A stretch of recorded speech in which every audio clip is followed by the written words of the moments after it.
Hello everyone, this is Manoj. Welcome back to my YouTube channel. In today's video, we will discuss and talk about how we can create a complete CRUD operation in ASP.NET Core version 9.0. Alright, so this is the latest version of .NET Core, and here how we can create a complete create, delete, read by ID and view option using ASP.NET Core MVC. So here we will use APIs as well as we will use the MVC views. So as you can see on your screen, so this is the current application. So let's say if I try to add a new record, let's say Anshul Garg, and the email is, let's say he wants to do course full stack development, and enrollment date will be, let's say, 1st of June. Create. So you can see the record has been added with the complete date as well as the exact time. If you see, the time is also correct. So if you want to see the details, you can see the details, back to list. If you want to add it, so we can also add it. Let's say if I want to update the email and save, so the email has been updated. And if you want to delete any record, so we can also go to delete, and before deleting it will ask, do you want to delete? So the record has been deleted. All right, so we are going to see how we can achieve this particular module using ASP.NET Core 9.0. All right, so first of all, let's open a new Visual Studio 2022 and create a new project. And from here, ASP.NET Core Web App Model View Controller. Next, and let's choose a location where you want to create your project. So I'm in the same folder. So ASP.NET Core CRUD demo. Click on next, create. Let's uncheck this. .NET 8, let's make it .NET 9 and create. So this will create a brand new project for us. So let me close the previous one. We don't need this. All right. So this is the new project, and you can see when we create a new project, so we get some default file and folder structure. So this is the default file and folders. So if I try to run, so we'll see this home controller, and we'll see two links on the main page. One is home and another one is, I guess, privacy. So this is the, you can say, the default URL or default endpoint of our application. So we can see home and privacy. All right, so let's go back to the Visual Studio. Okay, now you can see we have a models folder and we have views folder, we have controller folder. We also need one more folder. Let me add new folder and give it a name data. Within this we'll create our DB context. All right, so now let's close this, save.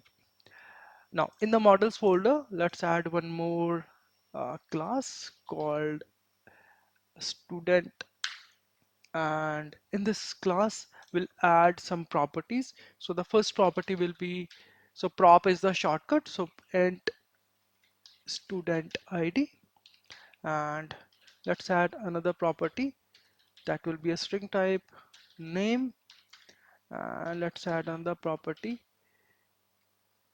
string email, and prop string course, and let's also add last property that will be a date time property, date time enrollment date. All right, also let's add some annotations on it. So this will be our key, so let's add key, and to use this we need this namespace system dot component model dot data annotations. All right, now And let's also use display decorator. So display name, so it will display student ID, and if you want you can also make it required. So this is the key, so this will be required always, otherwise you'll get error. So required, let's also add display property for this as well. So display name student name, let's copy and use it here. So enrollment date, let's not make it required. All right, so we have added some properties within this student model. So a student ID, that will be a key, and name, email, course, enrollment name. All right, so our model is completed. Now we need to add some NuGet packages. So there are two ways. First, if you want, if you know the command, so you can go to our go to new tools and then you get package manager, then package manager console. So here you can type a command to install a particular namespace. Otherwise, right click on your project, manage NuGet packages, and go to browse, and here you have to type whatever namespace you are going to install. So let's add entity framework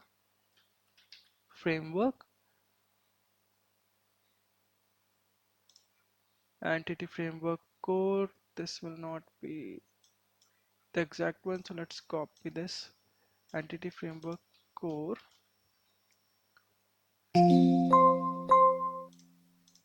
Okay, let's install this. Let's use 9.0 install, and next package we will install the entity framework core dot SQL server. So let's install this one first. If I go installed one, yeah, this is installed. Go to browser. So again, entity framework core dot SQL server. So SQL, this will be our second package. Click on it, choose the required version and click on install. I accept. Now go to install tab and check, do we have this? Yeah, we have this. Now the third package will be .NET Core .tools. So same, choose the correct version and install. I accept. Perfect. Now with this we also need this entity framework core.design. So go and choose the right version and install. So these are some namespaces which we need in order to create our entity framework within this project. Okay, go to installed and clear this field, and we have a core design SQL tools. All right, let's close this. Now save. Now within that data, right click on it, add class. So we have to add a class. Sorry, we need to rename it. So give it a name, application DB context. Application DB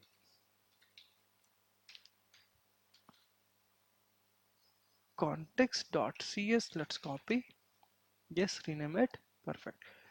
And this will inherit the DB context.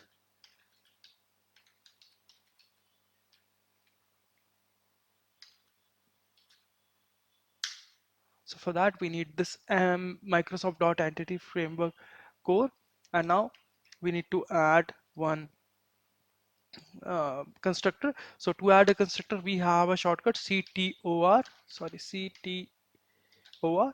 Hit tab. So we got the constructor, and now we have to add our parameters. So the first parameter will be DB context options, and within this we need to add our name, application DB context. And let's create a object options,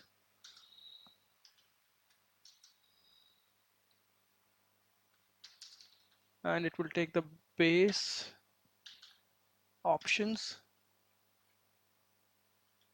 Save. Now we need to create our entity, the dbsat. So we have already created a student entity. So public dbset, within this we have to give the model name, or entity you can say students. Save. So you can see our DB context is ready. We have added a class and we have inherited from the DB context, which is nothing but a anti-framework core class. And we have added within this application DB context options. And within this, we have given this object name, the class. Now this class will get all the functions and properties from this DB context. All right. And we have also added our entity, which is nothing but our student model or entity. All right, save. Now next step is we have to configure our db context in our program.cs. So now go to program.cs file. So here builder.service. So here we have to add, or we have to configure our db context. So builder.services dot add db context. So within this, now our file name is application db context. Let's copy application db context, and here options,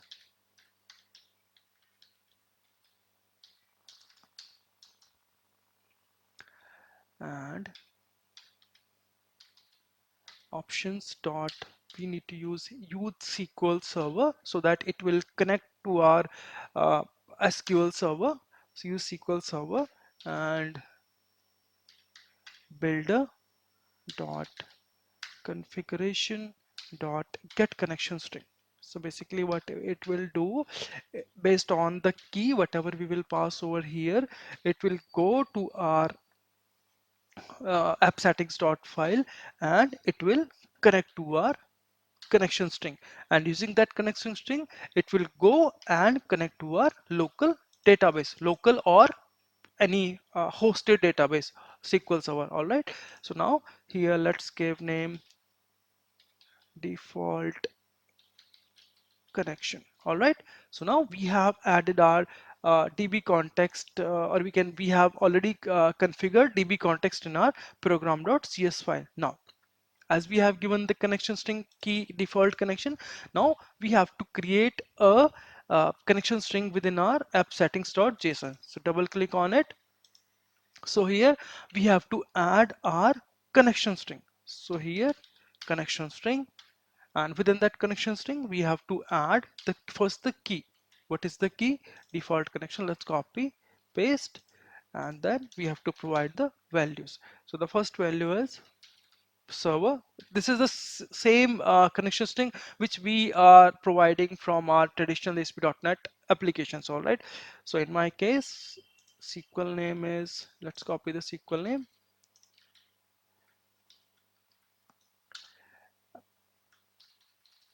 and the database name whatever you want to create. So let me give ASP.NET Core CRUD DB, and third one be trusted connection. So we have to trust our connection so that it will allow, because we are using our local DB, trusted connection is equal to true, and then also trust server certificate, trust server certificate as true.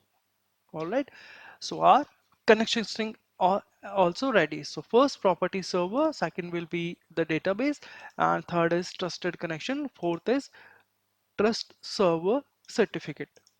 It's done. Now we have created our entity, we have created our DB context, we have added the DB context in program.cs file, as well as we have created the connection string through which our application will connect to our database. Now we need to run the migration in order to create this database. As of now, there is no database. So let's go to tools, NuGet package manager, and here first add migration. Let's give initial name, and after that we have to run another command, that is update database. So you can see build started, build succeeded. Okay, is that so? Based on our DB context and the model, it has created the script. If you see, so we have a single entity student, and within student we have these properties. And if you can see the migration, so we have the table name students because this is the name student, and we have student ID, name, email, course, enrollment date. All right, whatever properties and data type you have given, so based on that it has created the script. Now second command is update database. So basically it will, based on this script, it will create the database in a SQL server. As you can see, the script has been executed successfully.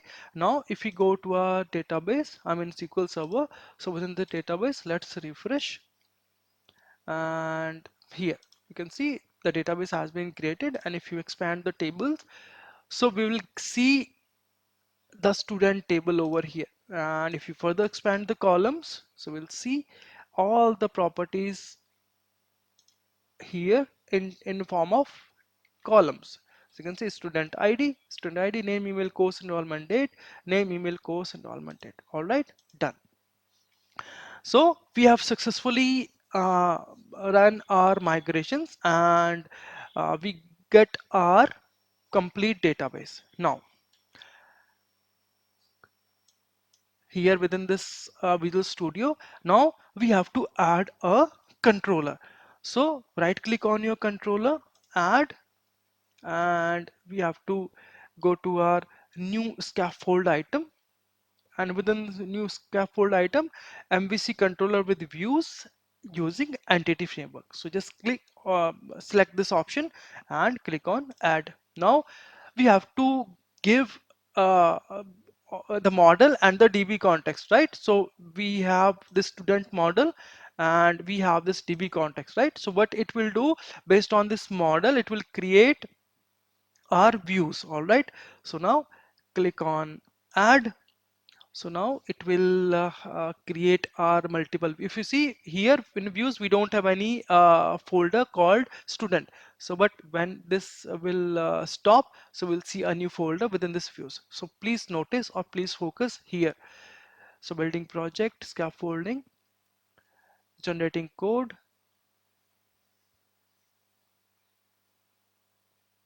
See, we got one more new folder called student, and within this we have create, delete, details, edit, index. All right, all 5 views we have here, right? See how easy it is to create your views based on your entity as well as your application DB context, right? Now let's go through the views first. So if you go to index.html, if you see here the first line, it is importing the model. Model is nothing but your entity or your student class, right? And based on this, it is using this model, it is creating your headers based on your properties, and based on this model, whatever data it will get from the database, it will loop through each and every row, and it will print the values. Within this, we also have in the last row or last TD, not row, in the TD last column, we have all 3 buttons. What they will do, first this will for the edit record, this will to show the details, and this is to delete the record. All right, so this is your index view. Let's go to the create one. Again, the first uh, uh, row is same because it will need the same model. And here we are using your create form. And if you see here, we have script also. All right, now this is to create a new record, this is to delete existing record, and if you see, this is for the confirmation. And based on here, so if you further submit the delete button, it will go and delete the record. And this is the details view, and similarly this is the edit view. All right, so now we have checked all the views. All right, now if I run here, if I try to run here, so we will not see the student forms or student link over here, because the reason is, if you see here in the shared folder layout.cshtml, right? So here we don't have, so we need to link our student module. So copy this li and paste it over here, and we have a student controller. So if you see asp hyphen controller, so for this attribute, let's give the name of your controller, so that is students. Save, and your action should be index, and let's change the name as manage students. Save and run it. So now with home and privacy links, we'll get another link called manage student. So if I click on it, so it will go directly to the index view. So here we can see the blank list because we don't have any student. And create student, let's go to the SQL as well, and within the same database, let's change it to ASP.NET Core DB. Select star from students, so there is no record. Let's quickly add mark at gmail.com, javascript, and enrollment date, let's say 21st. Create. You can see the record has been added.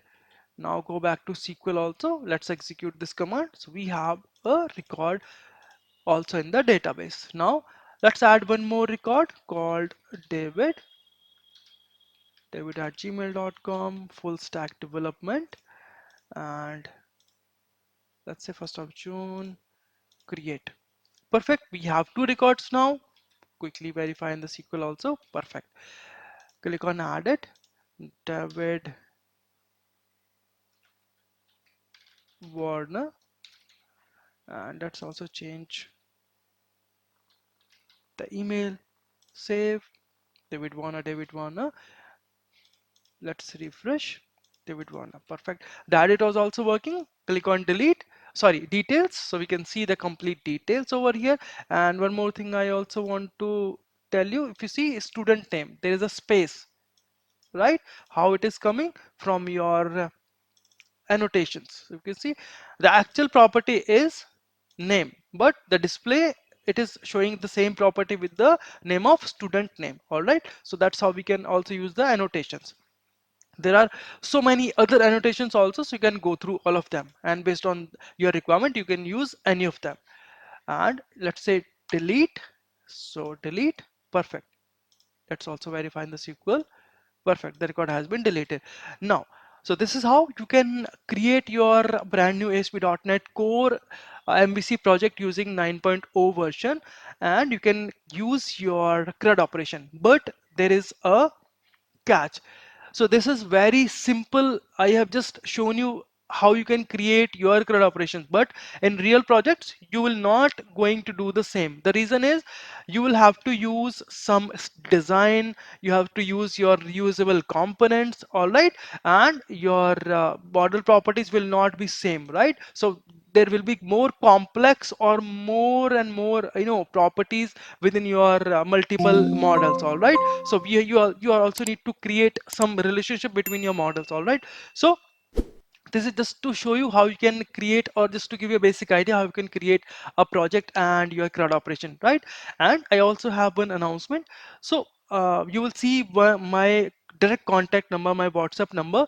So if you're working in any company or in your project you're facing any difficulties, or if you're working on your college project and if you need any technical help, or if you want me to create your college project and using your React.js, .NET Core, SQL, MVC, and JavaScript, HTML, CSS, SQL, MySQL. So you can contact me on my given WhatsApp number. You can see on your screen as well. You can also go to my YouTube channel and go to my contact details. So you will find my WhatsApp number, you will find my Instagram ID, you can also find my email. So you can contact me using any of these ways, and we can connect and we can discuss your issues and we can sort them out. All right. So thank you for watching. I'll see you in the next one. Bye bye.